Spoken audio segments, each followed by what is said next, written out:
Hello everyone, hello aspirants, कैसे हैं आप और कैसी चल रही है आप सबकी पढ़ाई। और पढ़ाई के साथ साथ दिवाली की सफाई कैसी चल रही है वो भी कमेंट बॉक्स में ज़रूर बताइएगा, क्योंकि दोनों ही काम बहुत ज़्यादा ज़रूरी हैं और हमें साइमल्टेनियसली इन सब दोनों को ही करना है।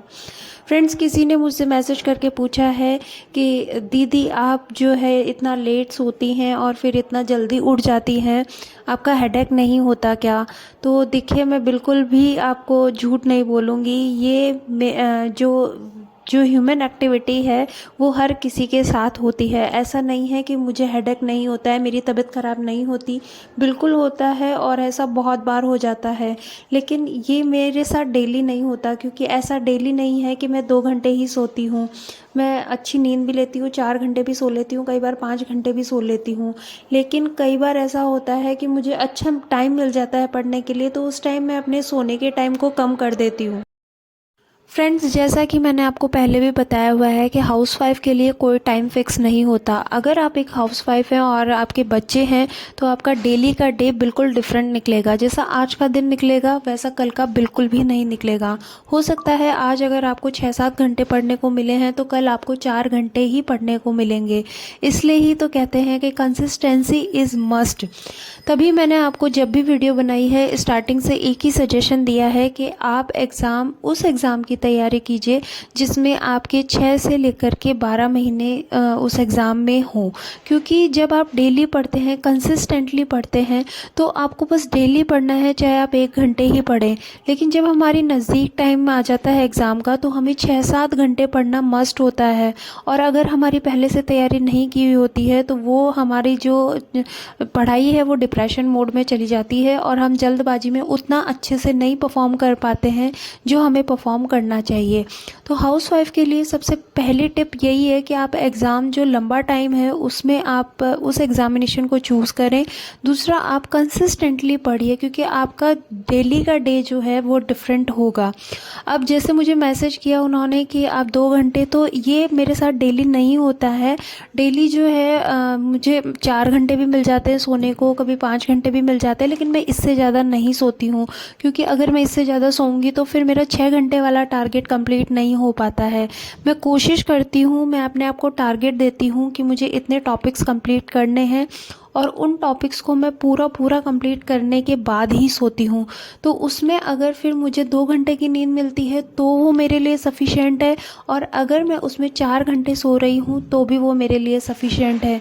इसलिए मेरे सबसे ज़्यादा एक फ्रेंड्स, आप अपने टाइम को बहुत अच्छे से यूटिलाइज़ कर सकती हैं अगर आप अपनी थोड़ी सी सोच को चेंज कर दें। देखिए, एक्चुअल में होता क्या है, हमें जो पढ़ने का टाइम मिलता है हम उसमें पढ़ लेते हैं, लेकिन फिर जो हमें काम का टाइम मिलता है उसमें आजकल मैंने ये बताया कि आप ऑडियो नोट से पढ़िए। तो हो सकता है आप लोग भी फॉलो कर रहे हों मेरी तरह और ऑडियो नोट्स जो है वो पढ़ रहे हों। लेकिन अगर आप ऑडियो नोट्स के अलावा भी टाइम को बचाना चाहते हैं और उसमें भी पढ़ना चाहते हैं तो एक ट्रिक है।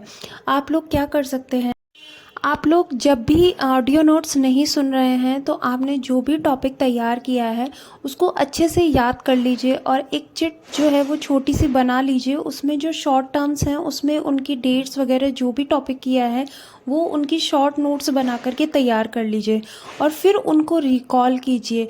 जैसे मेरा बच्चा छोटा है और वो खेलता रहता है तो उसके बस पीछे पीछे घूमना पड़ता है और कुछ भी नहीं, उसका ध्यान रखना पड़ता है कि वो क्या कर रहा है क्या नहीं कर रहा है। उसके साथ खेल रहे हैं तो भी उसका ध्यान रखना पड़ता है।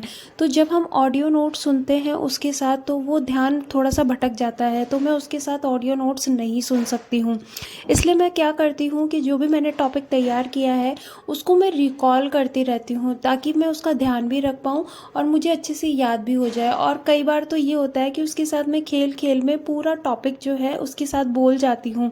हाँ, उसको कुछ नहीं समझ में आता है, बट उसको मैं जब वो टॉपिक बोल जाती हूँ तो वो मुझे अच्छे से लर्न हो जाता है। तो इस तरीके से जो एक टॉपिक जो भी मैंने पढ़ा, चाहे वो छोटा ही हो बहुत छोटा हो, लेकिन वो एटलीस्ट मेरे को फिर से रिकॉल हो जाता है, फिर से रिवाइज हो जाता है।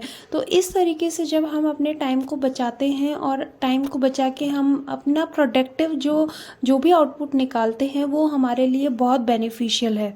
एक फ्रेंड्स जो मैंने आपको बोला कि अपनी सोच बदलिए सब कुछ बदल जाएगा। देखिए हम ज़्यादातर क्या होता है कि हम प्रॉब्लम ओरिएंटेड होते हैं। जिस दिन आप प्रॉब्लम ओरिएंटेड से सॉल्यूशन ओरिएंटेड बन जाएंगे, आपके सॉल्यूशन खुद पे खुद निकलने लग जाएंगे, आपकी प्रॉब्लम्स खुद पे खुद सॉल्व होने लग जाएंगी। जैसे मान लीजिए कि कोई भी जैसे हम एक गृहस्थी जीवन जी रहे हैं, तो हम वहाँ पर हम क्या करते हैं, जैसे पानी नहीं आया तो किसी भी तरीके से हम मैनेज करते हैं, हम पानी को कम यूज़ करते हैं ताकि हम अगले दिन भी यूज़ कर पाएँ, या फिर हम एक्स्ट्रा भर के रखते हैं। तो हम जैसे उस चीज़ में मैनेजमेंट करते हैं, उसी तरीके से हमें अपनी पढ़ाई में भी मैनेजमेंट करना है। हमें कोई भी बड़ी से बड़ी प्रॉब्लम होती है तो हम उस प्रॉब्लम की तरफ ज़्यादा ध्यान देते हैं, हम ये सोचते हैं पता नहीं क्या हो गया और अब क्या होएगा। लेकिन अगर हम उसके सॉल्यूशन पे फोकस करें तो उसका सॉल्यूशन बहुत ही इजीली निकल जाता है। और सॉल्यूशन जो है वो थोड़ा सा, अगर प्रॉब्लम भी आती है आपको सॉल्यूशन निकालने में भी, तो भी क्या दिक्कत है, अगर उतनी बड़ी प्रॉब्लम का सॉल्यूशन निकल रहा है और आपको थोड़े से एफर्ट्स लगाने पड़ रहे हैं, तो उसमें भी कोई चीज़ दिक्कत नहीं है। इसलिए एक हाउसवाइफ का कर्तव्य उसका घर संभालना ही नहीं है, अपने लिए भी आप जो प्रॉब्लम ओरिएंटेड हो रही हैं उसको कन्वर्ट करके सॉल्यूशन ओरिएंटेड हो जाइए।